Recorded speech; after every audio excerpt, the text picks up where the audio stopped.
And this wouldn't be an Amanda video if I didn't mess up and show you how I had to fix it, so there's that. Happy New Year, everybody! What better way to start 2020 than to post a video that I recorded back July of last year? It's better late than never, so let's do this. Good morning and welcome back to my channel, or hello if it's your first time here. I've been asked to place these vinyl letters on the wall that say, please do not let the carriage slam. This is just a reminder to the students to not let the carriage slam. There's the part of the machine, and I'll be showing you all the different materials I'll be using, including the cut settings and how I put it up onto the wall. What is Lagree? It is a high-intensity, low-impact workout that I honestly think is the most effective 45 minutes of your life you will ever have doing a workout. All right. This is Oracle 631, 12 inches by 5 yards, matte black, and there's the website that I purchased it from, One Source Supply. They've just been consistently good. They ship really quickly. I think they're located in Michigan, and I get all of my vinyl from them, and they always send free samples, other colors of vinyl in with my orders, so I get to try different fun colors that I normally wouldn't purchase for my own projects. And now we're here in Silhouette Studio, where I am typing out, please do not let the carriage slam, in order to be cut by my Silhouette Cameo 3. And then I'm going to rotate it because it's going to be fed into my Silhouette Cameo lengthwise. So I'm changing the size of my template to 12 by 36 inches. 36 because that's the max length of my letters. It doesn't need to be the whole 5 yards. And I'm going to be removing the cutting mat because I'm going to be placing the vinyl directly into the Silhouette Cameo. By pressing Option and dragging, you can see you can just make quick copies of your words, and I'm adding cut lines down the length so it's easier to weed. Because this is such a big piece, I opted to do it on the floor.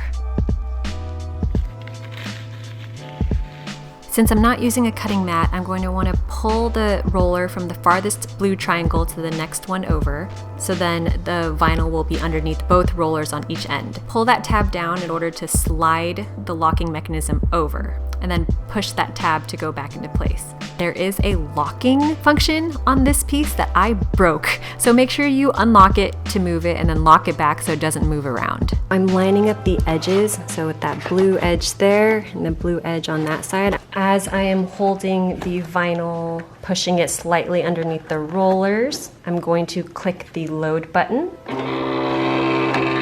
and let the paper feed in. You really want to make sure that it's straight, else when you're cutting something really long, it can go sideways and it can mess up your entire piece. First, I'm going to make a test cut to make sure that the blade is at the correct setting for this sheet of vinyl. I always do a test cut first because over time the blade will dull and not all vinyl is exactly the same. Check that the cut lines are sharp and make sure that the blade isn't pushing too far into the white backing. So here I'm loading it in, getting ready for my first cut. I generally start off using the default cut settings. So for this one, it's matte vinyl. I'm using blade 1, force 10, speed 5, and 1 pass.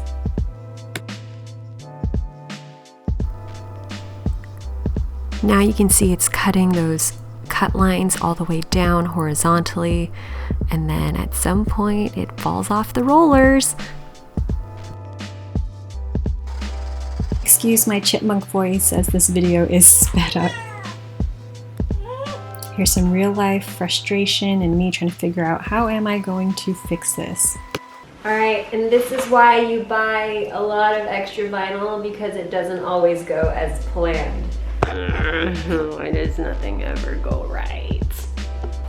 So I've cut off the part that messed up, and I'm cutting the edge with my straight edge cutter so it'll be straight, so when I feed it in there's less likely that it will go in at an angle. But is that why the first cut messed up, or is it because the locking mechanism is broken on my machine? There's the auto blade setting itself. I realized that the vinyl is already off. That's why there's that space between the blue arrow and the vinyl. And I feel like if I stare at it, it won't mess up. I don't think that's true, but it made me feel better sitting there and watching it instead of just letting it run. So if it did mess up, I could catch it.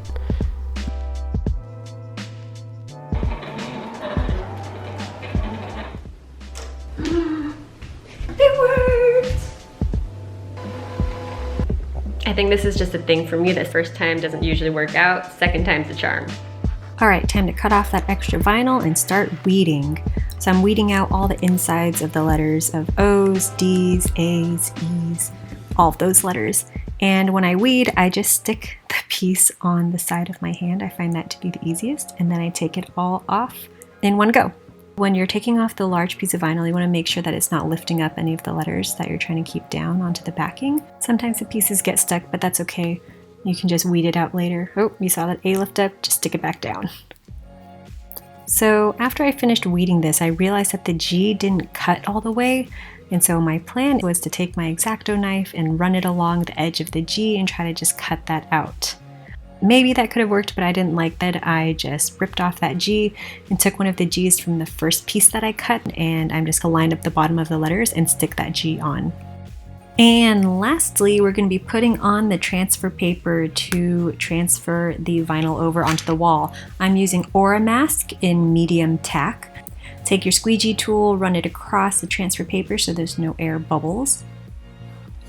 And now we're done, so let's head to the studio.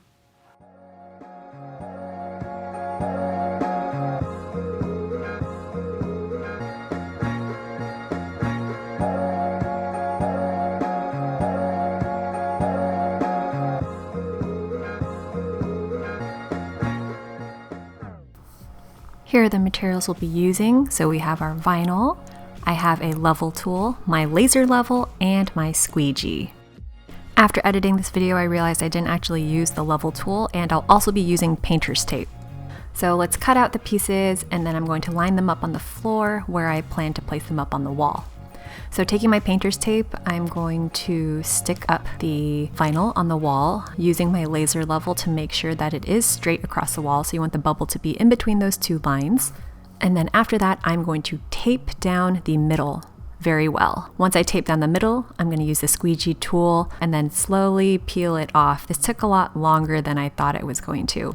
Cut off the backing, take the squeegee tool, press it down, and put that vinyl on the wall.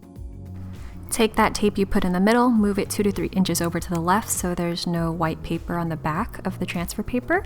And you're going to do the same as the other side and peel off that transfer paper and take the backing completely off and then press it onto the wall. Okay, so 2 of the letters fell off, if you could see the L, E, and let. So I'm cutting off some transfer paper. I am going to transfer it over and then line it up so it is straight, adjusting it a little bit more, squeegeeing it on, peeling it off. Awesome. Then I'm moving on to do the other 3 pieces. And here's the finished product. I want to thank the studio owner Jen for letting me letter up her studio. And if anybody's interested in taking a Megaformer class, I highly recommend. It'll be the most effective 45 minutes of your life doing this really difficult but very rewarding workout.